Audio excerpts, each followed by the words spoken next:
So now that Quest Pro has officially been announced, the next logical question is how does it stack up against the most popular VR headset on the market, Meta Quest 2? In this video, we'll cover the specs of both headsets and simply look beyond the on-paper specs. Let's start with the most straightforward specs comparison. Looking at the numbers of the Quest 2 and the Quest Pro, the sad truth is that there's not a big jump in resolution between these two headsets. The Quest Pro's resolution comes in at 1800 by 1920 per eye LCD display, while the Quest 2 includes 1832 by 1920. Wait. Quest 2 actually has a better resolution than the Quest Pro? Well, yes, but there's more to the story. Quest Pro uses the new pancake lens technology, which allows the headset to be more compact and creates a 50% larger sweet spot to see clearly. This means that you don't have to perfectly align your headset in order to see clearly. Quest Pro also uses local dimming that allows for 75% higher contrast than the Quest 2. These features combined are very important to doing anything in VR, but especially when you're working in VR by doing research or editing documents. Let's get into the refresh rate. The refresh rate of the headset is very important to see how smooth your videos appear within virtual reality. The Quest Pro runs at a constant 90 Hz, while the Quest 2 runs at 72 Hz normally, but it can run up to 120 Hz. If you made the statement that Quest 2 supports a higher refresh rate, you would be correct. 90 Hz is considered to be the industry standard for a VR headset, and having 120 Hz is only the cherry on top.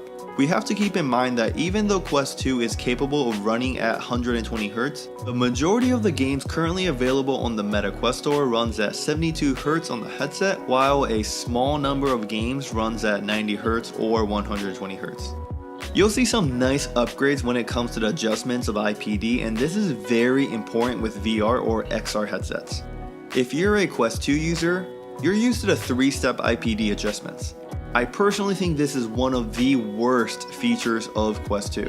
Now with Quest Pro, you get a stepless or continuous IPD adjustments, and best of all, you can adjust it without taking off your headset. Thanks to the eye tracking feature, Quest Pro will measure the distance between your eyes and tell you exactly where to position your lens to see clearly. Qualcomm Snapdragon XR2 definitely got the job done when it comes to powering the Quest 2. With Meta's claim of Quest Pro being 50% more powerful, they absolutely needed a better chip. Instead of waiting for the next generation of the XR2 chip lineup, Meta worked with Qualcomm to design the new XR2 Plus chip. Obviously, as the name suggests, XR2 and XR2 Plus are pretty much the same chip, but XR2 Plus is backed up by 12 gigs of RAM, vice the 6 gigs available on Quest 2. The Plus chip also includes better cooling feature, which allows the headsets to run much higher speeds without overheating the headset. The big question for the chip is how many new features is the chip supporting? The Quest Pro has 6 new sensors that were added on from the Quest 2, and many of their sensors are much higher in resolution.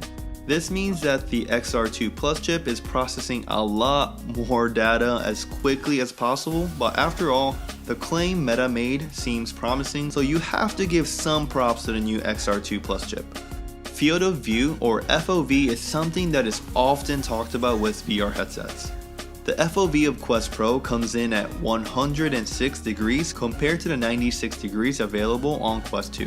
FOV is a tricky one just because it can vary depending on how far or close in you set your IPD, and it can also change slightly depending on your facial features. What's really nice about the Quest Pro is that it includes eye relief adjustments, which allow you to move the lens closer to your eyes, which can increase comfortability as well as the FOV. This is a major upgrade from the Quest 2 in my opinion, as the Quest 2 has a static lens that can't move closer or further out. Another thing to know about the Quest Pro is that this headset is designed with an open view compared to the Quest 2, which tries to block out the outside world as much as possible. This little design feature allows you to feel much more natural when using the pass-through feature on the headset. Even if you don't plan on using the pass-through feature all that often, you can install the light blocker to block out the outside, and you can also purchase the full light blocker for a much better immersive experience. The Quest Pro offers a lot of customization that's right for all users. On paper, Quest Pro is much heavier at 722 grams compared to Quest 2's 503 grams. Quest 2's weight is based on the not too comfortable head straps, which also don't have the best balance. Many people who own the Quest 2 also got their head strap upgrade through Kiwi or Bobo VR, so when you're considering the weight of the upgrade, it's probably much closer to the Quest Pro. In my opinion, adding weight isn't much of an issue as long as you add it in the right place. The closer in weight of the front and the back portion of the headset, the more balanced the headset will be, which creates much more stability and comfort. Regardless of what's on paper, I do think the weight of the Quest Pro isn't an issue and will be much more comfortable than the regular Quest 2 without any upgrades. Battery life is the hardest part to justify in my opinion. Quest 2 offers a battery life of 2 to 3 hours, and there was a massive market for companies to build a head strap with batteries installed or battery attachments. With Quest Pro, the specs of the battery life is listed at 1 to 2 hours, which will turn away a lot of people who are considering this headset. John Carmack, who's consulting CTO of Oculus VR, did state that 1 to 2 hours of battery life is with the new features included, such as eye and face tracking, as well as the full color pass-through. Since the battery itself is bigger than the Quest 2, if you use the Quest Pro without these new features, the battery should last longer than the Quest 2.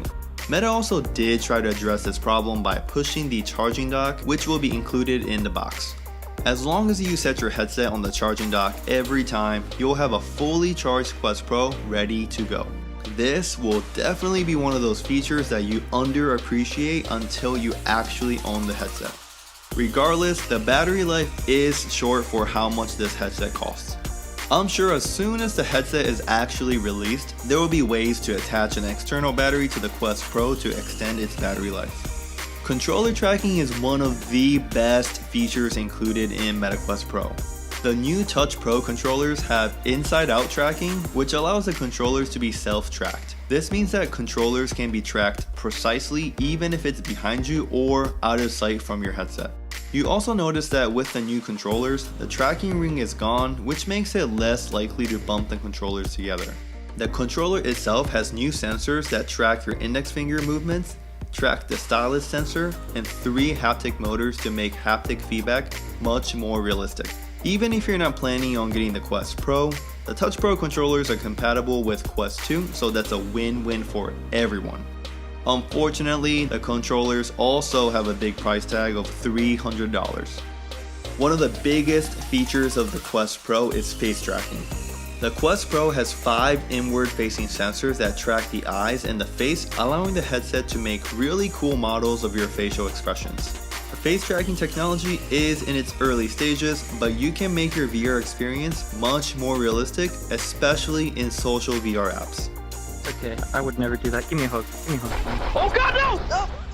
Eye tracking is another big feature that's included in this headset, but it does much more than making your avatar look more real. With foveated rendering, the headset can render high-resolution pictures only in the area that you're currently looking at, which allows the graphics to be much more detailed without increasing the processing power of the headset. As you move your eyes to somewhere else, the eye tracker follows your gaze to render the new place you're looking at. That's some pretty cool technology. I'm so excited to see what creative ways game and app developers will be able to use face and eye tracking in the future. Just like the Quest 2, the audio for the Quest Pro is built directly onto the headset. This style of audio will never compete with headphones or over-the-ear ones that give you max immersion. Regardless, Meta claims that they made some improvements with the speakers installed on the Quest Pro.